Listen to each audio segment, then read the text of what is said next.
தன்னம்பிக்கை கம்மியாக இருக்குது. வாக்கில் சுக்கரன் இருக்குது. நெளிவு சுழியாக பேசி டெக்னிக்கலாக பேசிடுவார். அனைவரையும் கவரத்தக்க வழியில் பேசுவார். தைரியம் கம்மியாக இருக்குது. சுகஸ்தானம் நல்லா இருக்குது.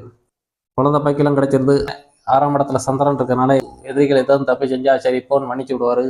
புண்ணிய கணக்கு கம்மியாக இருக்குது. இவருடைய தொழில் 5 கிரகம் இருக்கிறதுனால வலுத்து காணப்படுது. ஏதாவது அதில் பார்வையில் வேற 4ஆம் படம் பார்வையில் வேற அது தொழில் ஸ்தானத்தை பார்க்கறதுனால பிஸியாக தொழில் பார்த்துக்கிட்டே இருப்பார். நெருப்பு தொழில் காட்டுது, கம்சம் தொழில் காட்டுது. ஆகையால் இவருக்கு தொழில் எப்பயும் பிஸியாக இருப்பார். ஒரு கிரகம் இருக்குது, வீண் விரயம் பண்ணலை. இவருக்கு 2, 5, 11 3 இடத்துல தனஸ்தானம் இருக்குது. தேவைக்கு பணம் இருக்கும். இருந்தாலும் அது ஒவ்வொரு கிரகமாக இருக்கிறதுனால என்ன காணலையேன்னு ஒரு மனநிலை இருப்பார். இருந்தாலும் பரவாயில்ல அப்படின்னு சொல்கிற அளவுக்கு இருக்குது.